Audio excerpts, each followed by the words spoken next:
Well, hello everyone, and welcome to another episode of Jim and Rob Overanalyze Movies, the live video podcast for people who are looking for a deeper conversation about the films we watch today. And yeah, it's Oscar season, so there's all kinds of movies we're watching. Let's get into it. That's right, everybody. We are in Oscar season, and so we're on the march through the Best Picture nominees. Maybe we'll get to a couple of the international picture nominees, maybe even in a couple of the animated ones. What we won't be doing is watching a couple of them, at least covering them on the channel in any time in the near future. That is The Brutalist and Emilia Perez.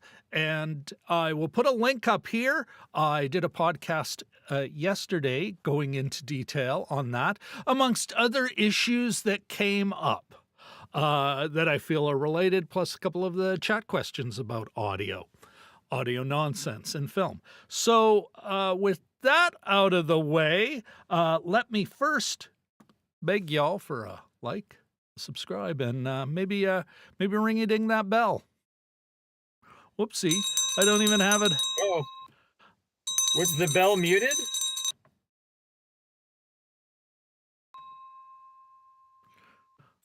Well, seeing as Jim isn't even on the screen, it's kind of hard for him to ring the bell for us to see it. Uh-oh. It was an AI bell. All right, everybody. Let's. Speaking of which, that does mean that we can hear him in the background, in the digital green room, chomping at the bit to come out. My borscht bro, Mr. Jim Chaboyko. How are you doing, my friend? Yeah. Not bad. Hi, all. So friendly. You're good, eh? Yeah. Well, You're other alive? than the minus 25 degree week we've got ahead of us and the whole being housebound thing, but we should not be surprised. No, it is winter in Winnipeg. It is. And like a couple of good Winnipeggers, Jim, according to the Beaverton, we like to make sure everyone knows how cold it is here.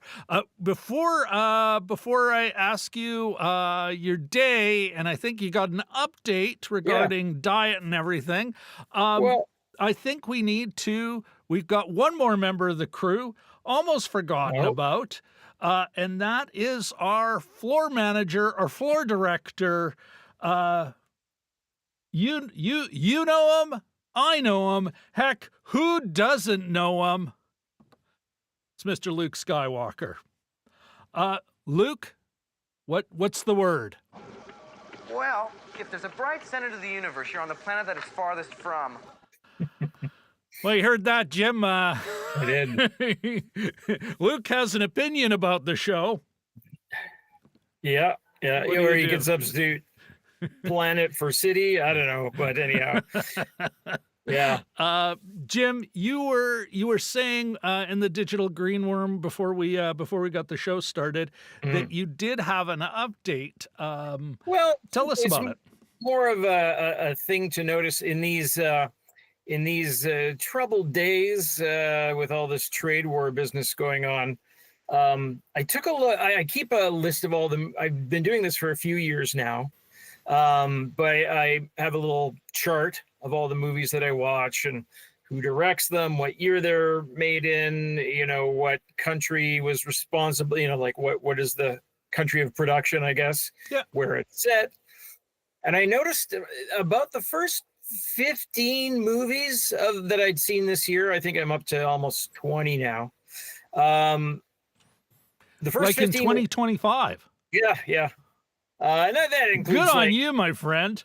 I was sort of trying to watch a few more, like instead of just watching Forensic Files late at night, I'll throw on a movie. If I don't finish it, I can watch it the next day. But typically shorter documentaries and things. Not everything has to be 2.5 hours. But in any case, about the first 15 that I'd seen were all American. And I thought, I should probably vary this a little bit. It's like, everyone's talking about, Canada being all in, their economy is so heavily influenced by the American economy. I thought, are we still learning from the Irish potato famine? I mean, that did 180 years ago, 200 years ago. Well, here it is. Basically, the short end of it is that my daughter's currently fascinated by Everest. And so I said, hey, there was a movie that I remembered watching the Oscars as a kid. Into Thin Air. That great book.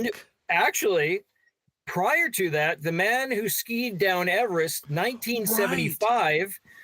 He, a Japanese skier. So the guy said, what did he say now? This is it won Best Documentary at the Academy Awards 1976.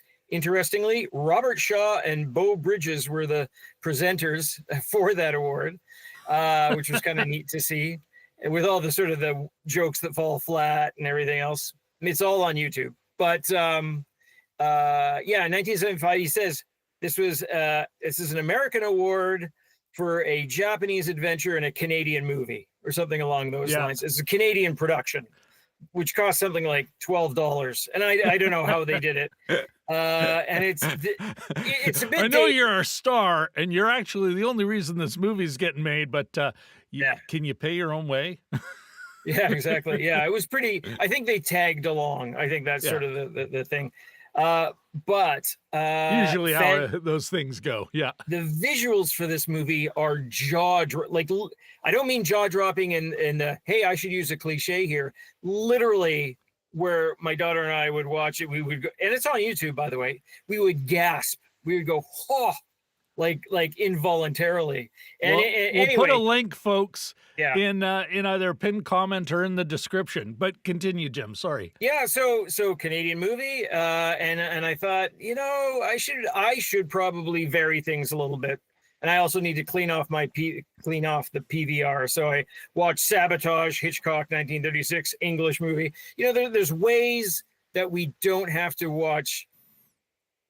Like everything we watch doesn't have to be American. And that's not a nasty thing. I think it's just once in a while, it's sort of like a cleanser. Back in 2016, when this guy was elected, I thought, I probably shouldn't know all the members of the American Supreme Court. So that's when I dropped a bunch of podcasts. I thought, I got to listen to podcasts there are over 200 countries in the world, and one of them gets a lot of attention. Anyway, so this is just a little reminder that you can watch things from different countries. Well- And television series too. The Irish have TV series. The Australians have this great ongoing series called Underbelly that focuses on different eras of crime. So they do the 1920s, they do the 2010s, the whole thing. There's a lot out there, and yeah. You know what, and folks, as I said in the podcast on Sunday in my special edition, it's not a Canadians under this, well, really are, like, we're under threat of annexation, and but our beef isn't with Americans. Mhm. Really isn't. It's the super rich, well, and the rich too, and they're the toadies, the traitorous toadies, the treacherous traitorous toadies that help them. And these people are on both sides of the border. Mhm. Winnipeg's own, sort of, the Shopify guy. We should be looking into this annexation thing. Oof. It's exactly right. That didn't take much. You. But we are, like, it's interesting. There's so much cultural overlap, as Dan Merle has no problem saying, well, it's the domestic market and I'm just sick of correcting people, so that's what it's called. It's like, oh, thanks, Dan. Dan's going to be hunting us down when the annexation comes. Well, at the same time, and this is the thing, we're not stopping to watch. It'd be difficult to not watch American content. Oh, yeah. Especially given that cultural overlap, the proximity, and heck, just, all right, what's the crazy that's come out of Washington, D.C. that may affect our lives today? Yeah. That we don't have a vote in. Yes. But also, it is like the people on they're, as crazy as it is, the crazy is first affecting Americans. And every now and then the baleful eye of the orange Sauron, comes on us. It's like, oh, but we're not wishing it on anyone else either, because that's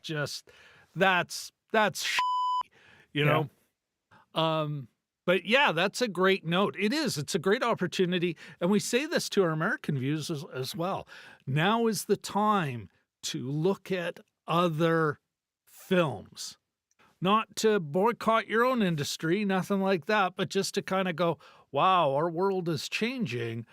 What's going on in the rest of it? Mm-hmm. And you may find some beautiful, beautiful things. Although I got to admit, tonight, the movie we're talking about tonight is definitely an American movie, American story, American everything. And, well, I'm going to hold my opinion until we, of course, you know what? Let's get into the spoiler zone. We've already done our see it or skip it.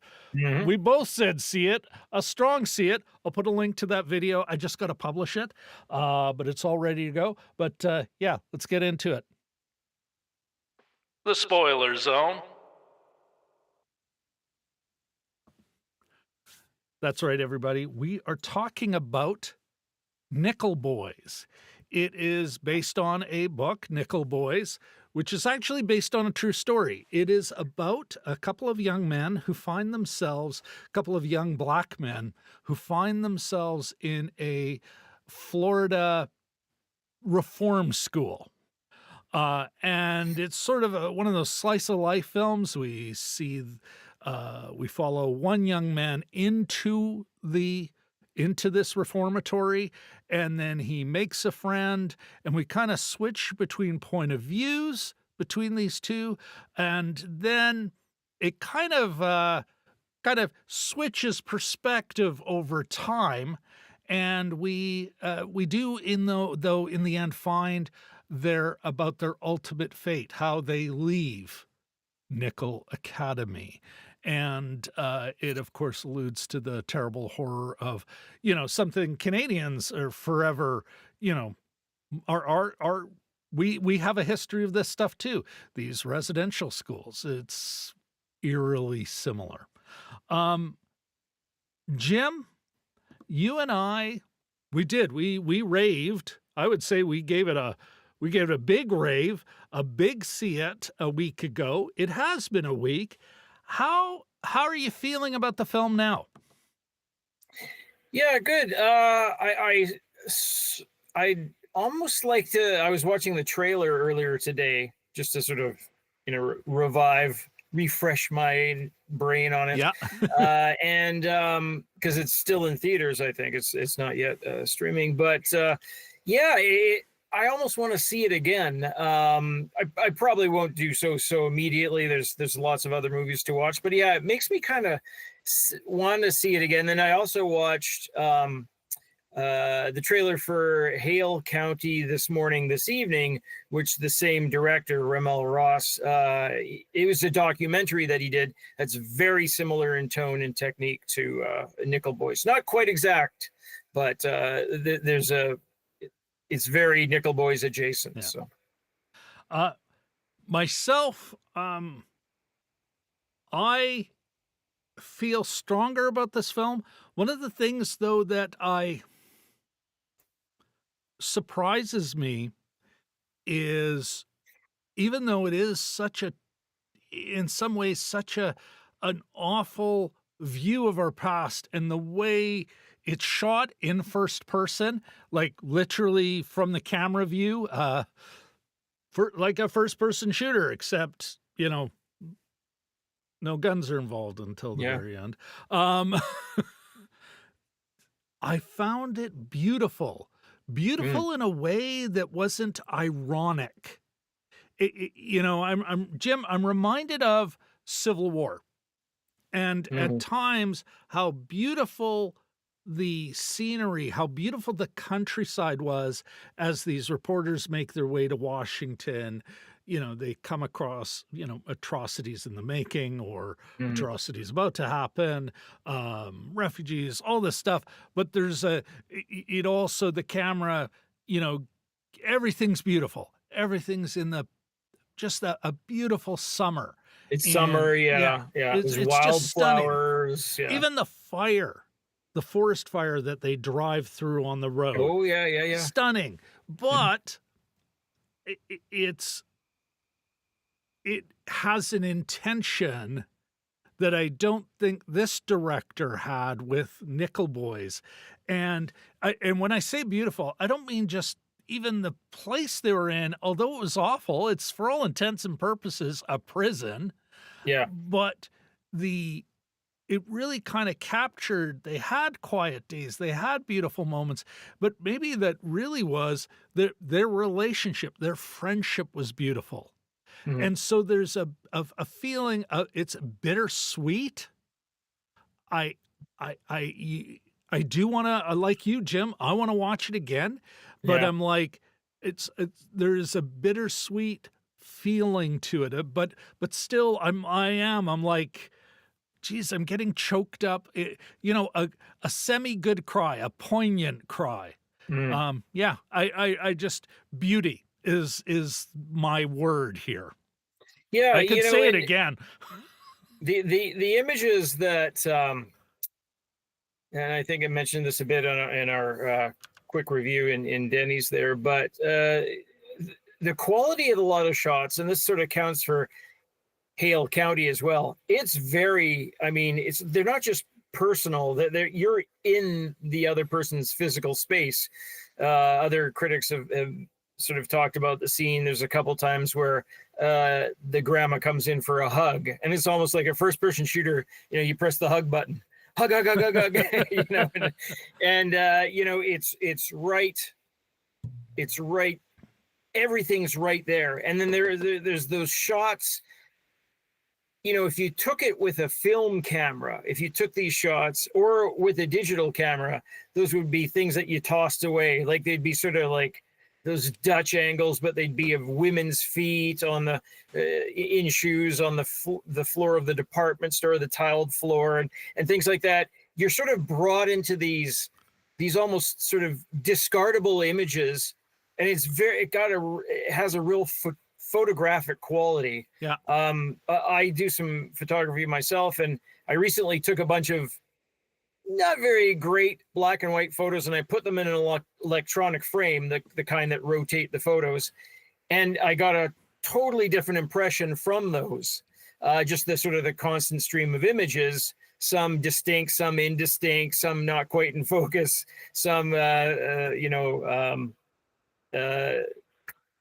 the photographer, the Civil War episode of Community, when she's taking the bad out of focus shots and things like that. And it's still Britta, yes, thank you. She Britted it. Yeah, she Britted it. But and the effect is kind of great, but yeah, it's you're in these photos almost with these people. If you can describe them as being photos, you sort of feel like you've been dropped into a photograph. And the immediacy, you have the macro, the racism and the way the South works at the time or doesn't work.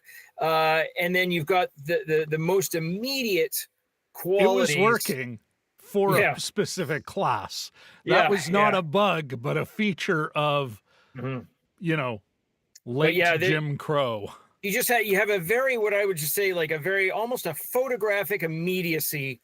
It's kind of great. And it was those first sort of off kilter shots that maybe another editor would have thrown out that I really loved about this. Yeah. And that, for me, that's the beauty in this particular movie and what makes it, what sets it apart from others.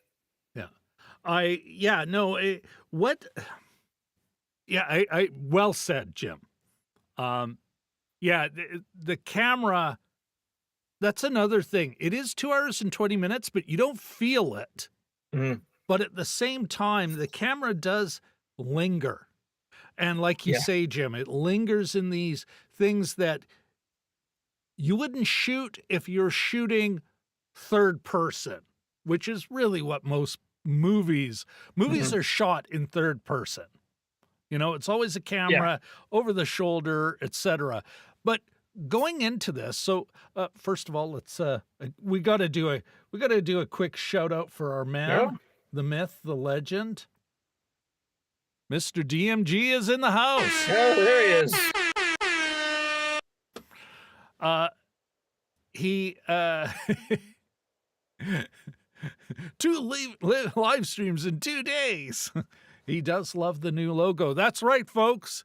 If you look at the bottom center, the middle of the bottom third, we have one killer new logo. Heck, let's bring it up right there. Look at that. Yes, we Jim and I hired a woman out of London, actually, out of the United Kingdom. We're fancy. Yeah, very fancy. Fancy. And I think she just did a banger job, Jim? Yeah. It's great. Yeah. It's worth every guinea we paid her. I don't know. I don't even know what a guinea is. We had to give away a plot of land. Field of sheep. All right. Back to this, Jim. Lingering. You know what? I lost my train of thought. Back to that frame. So, of course, most of the movie is shot in like a first-person shooter. If whatever you're looking at, that's what the character is looking at. And it flips between these 2 young men. Let me pull up their character names again. Elwood, and oh my goodness, Spencer Turner. Thank you, Jim. Elwood and Turner. And we start with Elwood, and I would say almost up to the first act break, it really is, it's Elwood's story. Then Turner comes in, then it slowly, correct me if I'm wrong, if this is the time axis, or let's say time, attention. It's here's Turner, no attention. We don't even know he exists. Here's Elwood. It's all about Elwood. But over time, and then all of a sudden Turner comes in, and there's a point. Oh, I need to rewatch the movie, but Yeah. there is a point where the focus changes, right? But another thing they do is we do flash forward to a man. Yes. To a man called Elwood. And we don't actually ever see his point of view. It's that now all of a sudden the camera's moved outside of the body. We know he's one of these kids, but it's outside of the body, and it's always from the back of him, so we never see him. And his hair is different, and Why do you think that, Jim? Why do you think that future guy? Is it just as simple as they don't want to reveal him? What's your thinking on that? Well, it's done subtly enough, I think, that I mean, it's not jarring, but why? I'm not. At the same time, it could be just to cover the. I still feel like even though we're in the spoiler zone, I don't want to spoil it. But spoil it. No, don't quit qualifying it. Spoil away. This is why we call it the spoiler zone. Cover the ruse. That's what I think. It's all just a plan to cover up what happened. Which itself is kind of working as a spoiler, right? Within the movie, you don't find out until after you're introduced to this guy in New York. You don't find out what happened to the two. Their ultimate fate. Yes. Which of course is, now here's your spoiler. Here's the big spoiler. Elwood dies. Turner takes over Elwood's identity. But I'm not. Is that needed? This is the thing. I'm like, I'm wondering if there was it's not just to cover the ruse, that there's something else going on there, that we're maybe being removed from that first person view. We're getting the full experience of both these guys while they're in Nickel Academy and their last day there, their last day of attendance. But every time we flash forward, all of a sudden we're now from the behind watching somebody in the world. We get an idea of what they're doing. Sometimes they're telling their girlfriend. Sometimes they're talking to somebody they run into in a bar. But we're being removed from that experience, and I'm kind of curious. I need to watch it again, of course, but folks, if you've seen it, tell us in the chat what you think, or on the like in a comment if you're watching it on a rerun. DMG says, here, let me pull his comment over here. Has he seen it? I don't believe he has. Of course, it is Dragon Movie Guy. He's I just don't trust Elwood without Jake. Ooh, that was good timing with the drum there. I'm getting better at it, Jim. Yeah. I mean, we've been doing this for almost 5 years now. Yeah. Almost 5. Sorry. Almost 5 years. Macro racism sounds like the orange won at the Super Bowl last night. Well, oh, good grief. Well, you know what? On that upbeat note, Jim, let me ask you this. Sure.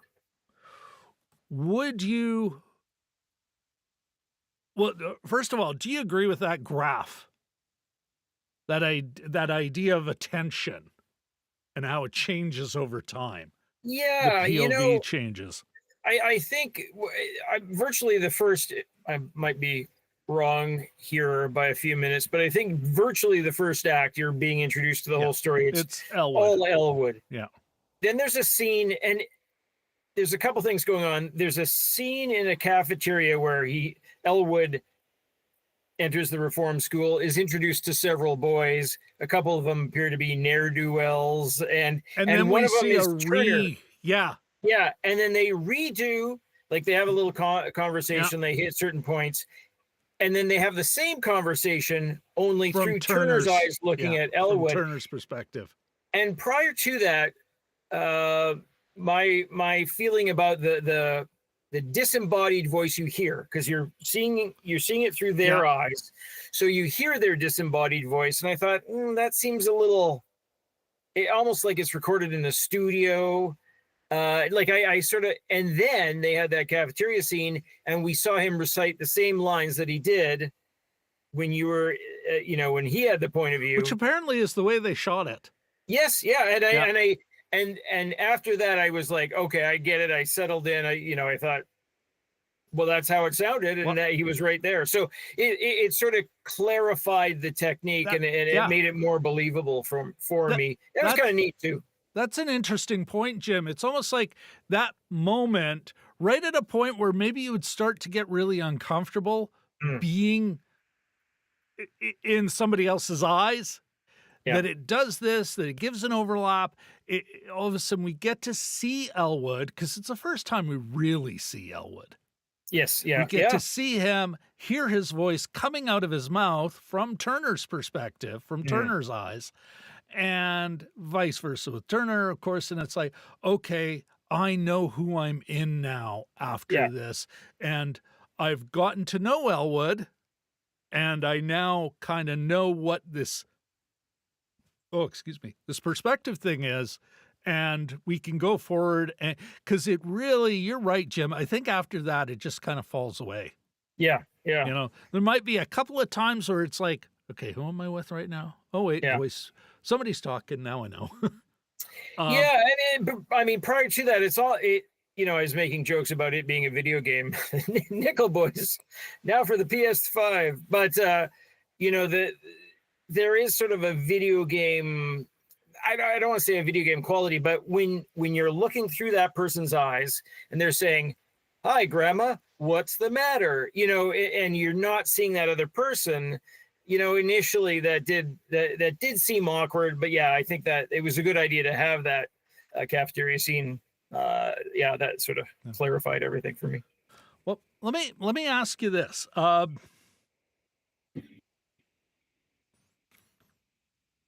And this, I'm actually, I got this question in part because I remember something the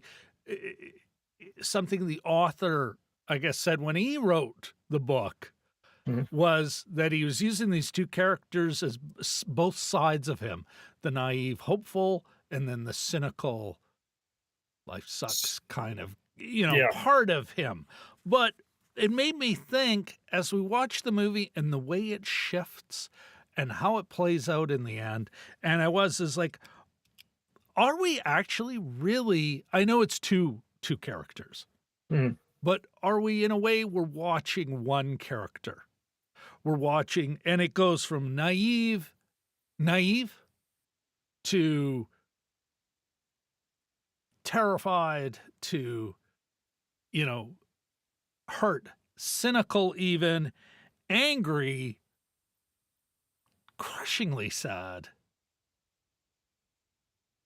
At the end, kind of and even in that last act, as we learn more about the future, the man one of these young boys, and they are young boys, becomes, where you're like, you're kind of nervous. You're like, oh, is this he meets somebody else from Nickel Academy, another Nickel boy, and how that man is deeply damaged, deeply traumatized by him, and how uncomfortable they are with each other.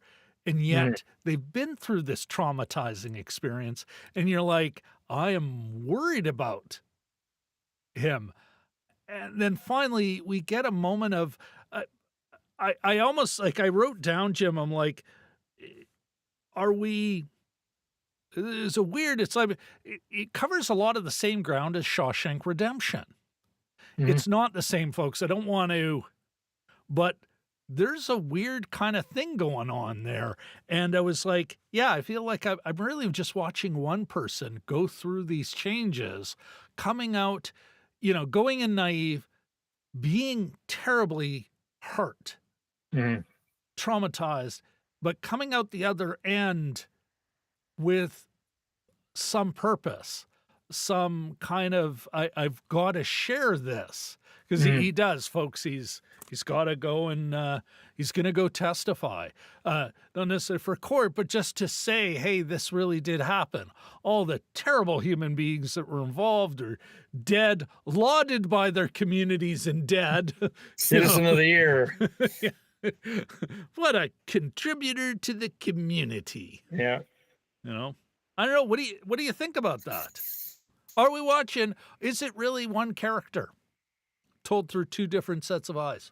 Well, in a way, you can argue that it's an I'm not amalgamation. making an argument. Yeah. Yeah, I like. I'm No. like. Yeah, no, but you can say it ultimately becomes an amalgamation because Turner is now Elwood. Oh yeah, no, good point. But then he retains the qualities of both Elwood. So he, testifying before an inquiry or whatever it happens to be is not something that Turner would probably do, but it's something that Elwood would probably do. So he's inherited sort of the best qualities of Elwood. They've obviously had, an influence on each other until Elwood dies. But, Turner goes forth and it's not just Turner anymore, right? Yeah. He's changed.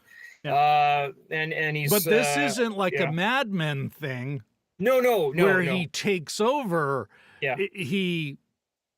He's changed into. Yeah. It's like a butterfly. No, I like the way you say it. I like the way you yeah. say it. An amalgam. Yeah. He's taken on properties of Elwood because he is the cynical voice, the harder.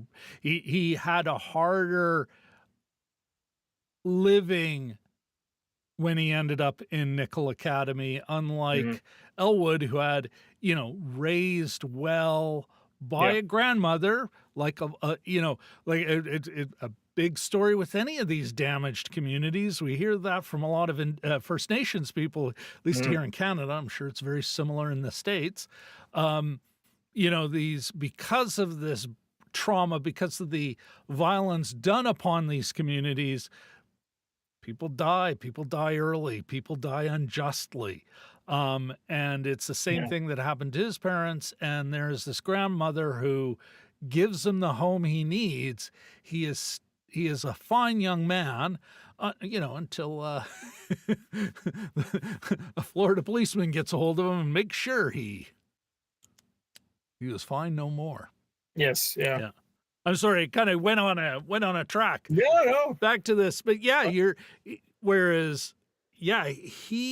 Turner is very much a kid of the streets, orphan, runaway. I think he was in foster care at one point. Like it's a much more horrible story. Yeah. Where he ends up in, and so he's a lot more. He's still got a sweetness to him, but he's a harder kid. Yeah, and the grandma asks, when's the last time somebody visited you? And he doesn't really have an answer for that. A hug. Yeah. Like, Jesus Christ, I'm getting choked up now. Yeah. Oh, go ahead. Yeah. I was just going to say, as we're talking about this, and you have sort of the two and one and the self-dividing, and then, I'm thinking, well, this actually shares a tiny bit of DNA with the substance, perhaps, where you have, characters becoming one or separating or what have you, just sort of notions about it's a reversal. Anyway. Yes. Yeah. Yeah. It's a mirror image. This is the more positive, the two different people becoming one. Less gory version. Far less gory, but also far more hopeful. Yes. Yeah. But both born in, say, societal trauma. Yes. I'm not sure the substance was as effective that's a movie I want to return to sometime, Jim. But there's a part of me kind of, like I said before, I was like, I still don't feel implicated. Like I feel implicated in women talking or something like that. Yeah. It's almost like the actual villain of the piece, the true monster in the substance.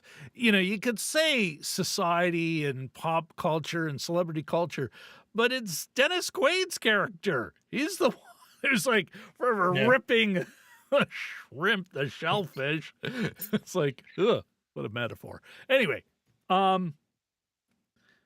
Jim, why do you think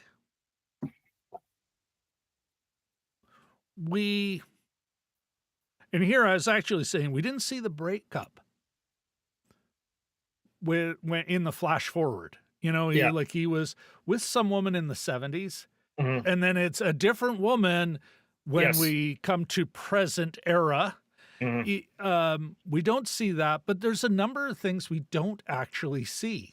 We don't see when the first time Elwood is beaten in that shack where they turn the machinery on to keep the sound of the, which actually existed in the model for the place in this movie. Which is Drozier. Oh, grief. I'm looking it up now. Sure. I mean, it starts with D. I know. I think it's Dozier. Yeah, Dozier School for Boys. Dozier School for Boys. Oh, look at that postcard illustration. Oh, how nice. Jim, the Nazis would do that. They'd have these little model villages within. Anyway, enough of that. Where was I though? We don't see that. We don't actually see anyone else die. We see a little bit. Yeah. There is kind of an arty. Who is the kid? There's a character. Was it the Latin kid, the Spanish kid, the fighter? Oh yes, yeah, Griff. Yeah, Griff. There's a bit of an arty thing in the later in the second act. Before he's about to die. But we don't ever actually see any of these horrors. Why do you think we're not shown it? And I do think, a terrible breakup, a traumatized man who, that sucks, and he kind of yahs it off like a lot of people who've had childhood trauma. It didn't work out, Yeah,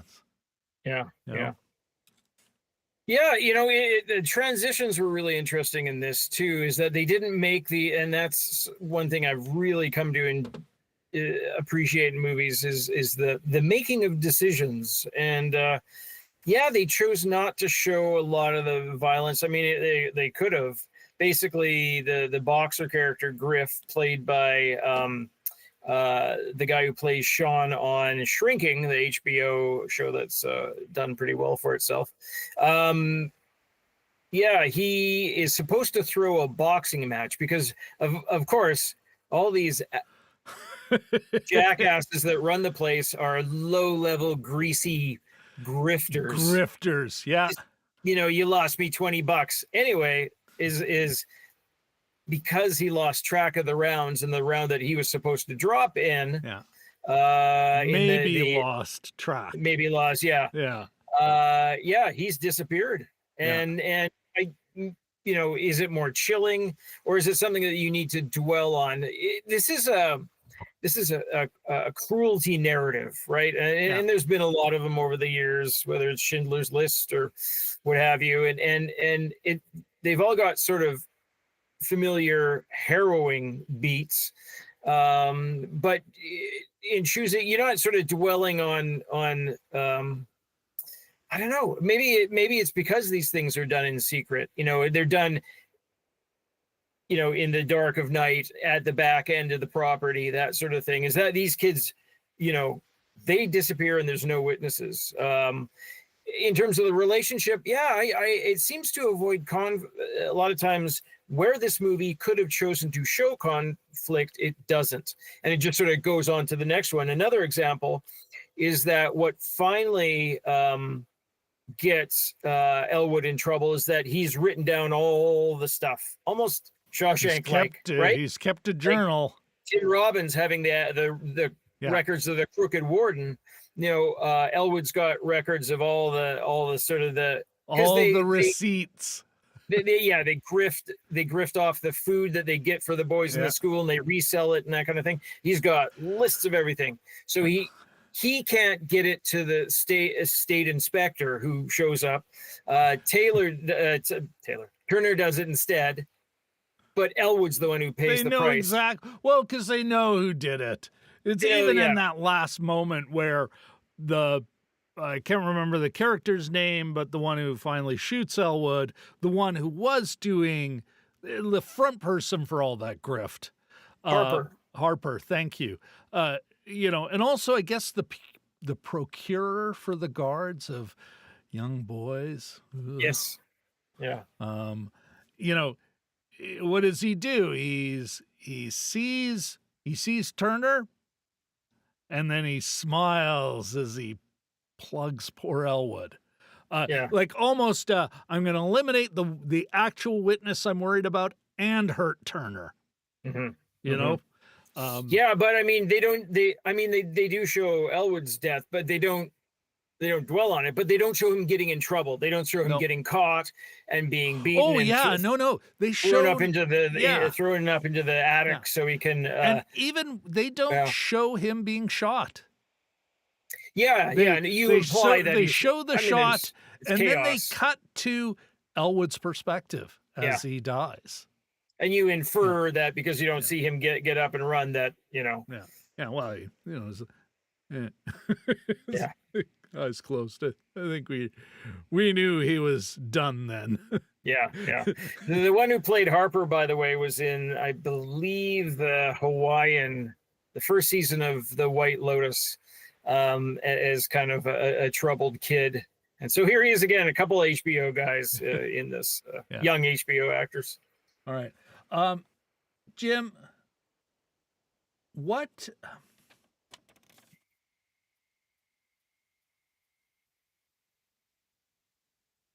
One thing that was kind of bugging me, although I think they sort of dealt with it, but did they really? One of the things that wasn't, I don't think, properly resolved is there's that moment where Elwood's grandmother does come. Her and Turner have a beautiful moment, a heartbreaking moment. Because, of course, they won't let her see her grandson, just out of petty cruelty. Just petty cruelty. They won't let her. They have this moment. It is Turner, and Turner takes a manila envelope from her. She says, give this to him. It's obviously where she is. She now knows that their lawyers run off with the money, and this was the visit where she was going to tell him, because we found out later in a conversation between them, Turner is, I don't know why I didn't give you the letter, but why do you think that wasn't, I always felt there was maybe not a thread, maybe not a loose thread, but a poorly tied off one. Not to say that they have to have a big fight over it. Although I got to admit, like, we're hooking into the second act, and Elwood's obviously decided, I'm going to take action. He stomps off after a late night,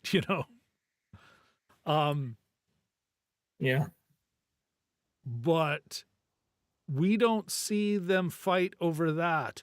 We don't see what Turner did with that letter. Why? This is what I'm asking, Jim. Why? In a strange way, I just wanted to mention this. It sort of reminds me of the romantic comedy, Definitely Maybe, where the Ryan Reynolds character Oh, playing finds with the ID. Oh, finds oh, the Isla book. Fisher, the Yes. first edition of the book that her father gave to her Yes. that she loved, and it totally reminded me of that. And how he kept it. He 'cause he keeps it couldn't. because it's the only thing the Yeah. only thing that he has of Yeah. her. He's let her get away. Yeah. So this is different, but again, there's some DNA there. That's an Yeah, interesting it just point. is what came up for me. I think it could be. I don't think it's just simple jealousy. I think maybe he kept it. Maybe he's a guy who never gets any mail, and so this is the first something somebody gave him directly, and he decided to keep it. I don't know if there were maybe cookies he in it or read it. soap or yeah. I got to rewatch because that may have came up, but maybe he read it and went, "Oh, I'm not going to tell him that. I'm not going to bear that." Oh, bad that's a good news." point. Yeah. You know?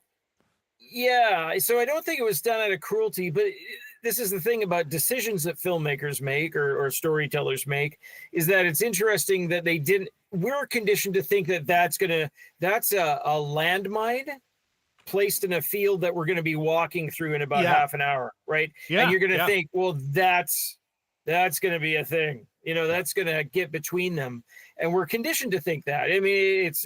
No, that's a great point, Jim. Yeah, and when we sort of finally get to the mine, it's a dud. He's like, yeah, it's okay. I don't care that you did that. Yeah. And maybe that's an aspect of Elwood's life, that he's the forgiving kind. But it's or definitely he's just becoming a little more sanguine. No, well, the relationship between them is strong, but he may also be becoming a little more fatalistic. Oh, yes. I'm trying to think about when he made.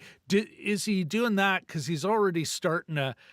He's emotionally made a decision to do something. There's a fifth way out of this. There's four ways. Way that is more because this is yet another injustice he has faced. Yeah. Because him and his grandmother, they're black and they're poor. Because it was his boss. The lawyer insisted on $300. She got $200. His boss at some, cafe/bar, he and his wife kicked in $100. These are not wealthy people. Mm-hmm. And I think that is that may be where it's yet another injustice. And he's like, damn it. He started wanting to be a freedom fighter, a civil rights worker, to be part of the new, what was looking like the new Black experience. Decent education, an American middle-class life. And he is being robbed of it at every turn by, a system that wants, kind of like there was the one character, damn it, it was the Black security/trustee kind of guy. Oh, Mr. Hill. No, not Mr. Hill. You could go on. I'll look for it. But you know who I'm talking about. Yeah. But he says it was a midway point, I think, with the mail call. You think you're going to go somewhere, you got to realize this is who you are. Don't try and get above your station, that kind of thing, And so, that may be he's already made that call. So it's, you know what, this isn't. I'm not mad at you, but I am mad. And I'm going to do something, which I think in a very real way is why the new Elwood, L. Turner, Turnwood. Ooh, Turnwood. Yeah. I like that. It's almost thematic. The Turner who becomes Elwood has to make his peace with this past, tell the truth of the place, not, I did this thing. It was, no, I was there. I was a witness. I need to bear that witness, is because it's the only way he's going to be able to make peace with what Elwood did. You know? Mhm. Jesus Christ, this is a good movie. Jim, I want to come back to that, but first, I want to come back to something you're talking about these choices the filmmakers made, and what they show, what they didn't. But I think I think it is time to talk about the social nutrition checklist, because I Oh, yes. did talk about these kids' poverty, their class, let's say. So yes, social nutrition checklist for Nickel Boys. It will not receive a reframe stamp. Not a hope in hell. Directed by a man. Characters, young man. No. It's got a grandma. It does have a grandma, but not that level of grandma that would reframe folks would go, and it's a bunch of guys producing it. Well, Dee Dee Gardner, she produced it, but and Jocelyn Barnes. Oh, but Jocelyn, it's a man. Never mind. Anyway, wouldn't get a reframe stamp. Going off on tangents. Was Union made, if memory serves? Like, we watched it right to the end, and I'm pretty sure I saw that Union bug on there, which is wonderful. Does not pass the Bechdel test. It's set in a boys' school. There's another choice, a more standard, hopeful or tragic hopeful story. They would have had a lot of the grandmother and her friends. Will we save the boys? Some BS like that. They chose not to do this. Yeah. And last, but certainly not least, I struggled with this for a bit, but I'm glad I did tilt. I was like, I think it is a working class perspective, but talking to you, I am really confident, Jim, that it's got a working class perspective. This is not, definitely not a petty bourgeois of, oh, look at the struggling poor, you know? Yeah. So yeah, I gave it a 50%. Back to choices though. I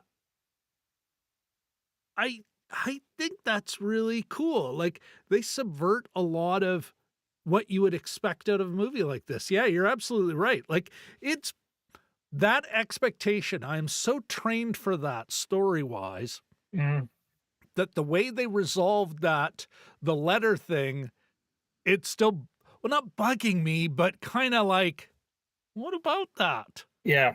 Yeah. You know, It's like, yeah. But this movie is strewn with that stuff.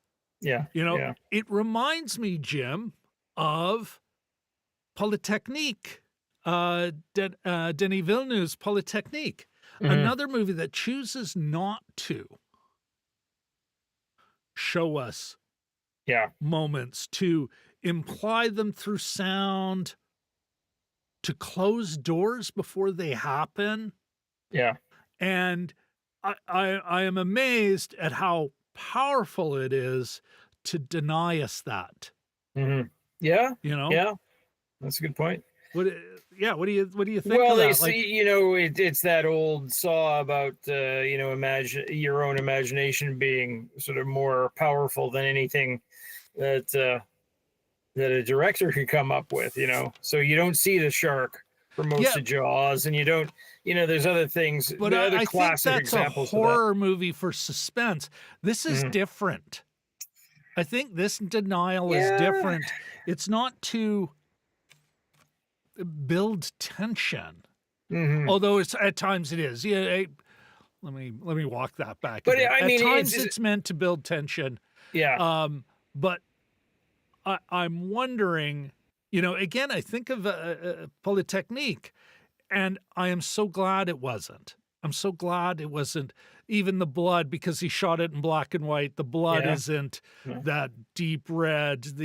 You know, that we get overwhelmed with the horror, and then that's all we remember. Yeah. You know, whereas here, because he's not showing us that, we feel the tension as they go to the White House. Did they call it that? The White House. Film? Yeah. Yeah. So they go to the White House, where they're going to get a horrific beating. But we don't, Jim, we don't see that beating. It doesn't take over our brain. All of a sudden, the villains, we know they're villainous and they're terrible, but we don't just see them as mustache twirlers. Yeah. And it allows us to see the beauty in these young men surviving in a horrible situation. And I don't mean, the beauty of suffering, but that there's still a friendship here. And, in a terrible situation that a man can have a decent life.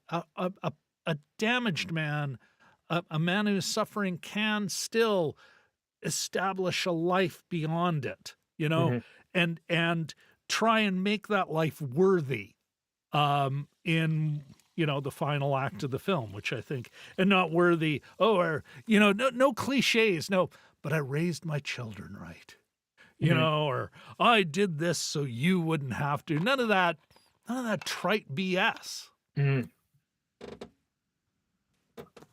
Yeah. I mean, and our new Elwood goes on to be a businessman, which is, not the be and all, but he's created something, right? Yeah. He's together enough that he can hire people and have employees and things like that. So he's, obviously he'll never completely dissociate, I think, from the Nickel Academy, but he's able to move on at the very least, and I think probably with that's a little part help of from it the original Elwood. Well, that I think that's exactly it. He's an amalgam. Yeah. He went, he tells, he goes, he does right by Elwood's grandmother. Gives her the hug she needs. Yeah, yes. Because that's another big thing. That physicality, that need of touch. And gives her that. Like, how did he get his ID? Grandma gave it to him. Oh, yeah. So I think there's a very direct connection to the Turner he became in not just on taking Elwood's ID, so he kind of reinvent himself, and also because he's a runaway, Yeah. The school probably ain't doesn't have gonna, papers. The school ain't gonna admit that they just bumped the kid off. No. And Turner's a fugitive, but no one's looking for Elwood because to be looking for Elwood would cause trouble, for the actual criminals, and I think that's a big deal. That's kind of blowing my mind a little here, Jim. The interesting things about the choices that directors make, that storytellers make, this sort of, in a little bit, it's nice to be surprised by that the letter wasn't this thing that eventually blew up. That's kind of a neat thing. And it sort of reminds me when I was trying to get into the films of Miyazaki with the kids, and these would be like, very deep Japanese animated movies. And I remember we were watching one, and people will be screaming at me. I can't remember which one. Nausicaa of the Four Winds, or the thing with the walking house or something. Oh, Maybe Howl's Moving Castle. Howl's Moving Castle. Maybe that's what it. A and weird there's a flick. there's a witch character that's being built up to be Howl's. like Howl's Moving Castle. That's you think is going to be the main antagonist. If you're in Canada, folks, you can just watch it on Netflix, but I think also in the States. Continue, Jim, sorry. But a third of the way through, something happens and she says, "Oh, I don't want to be a witch anymore." And you're like, what? There's still 60 minutes running time. What are we going to or whatever, and that's sort of a good example of that expectation, especially. And I think there's probably Eastern expectations and Western expectations and American and English and all kinds of things built in. So whenever any of that kind of stuff is tripped up, it's always kind of fun. They made an interesting choice, and I think that's sort of where that the thing that reels you in is the interesting choice.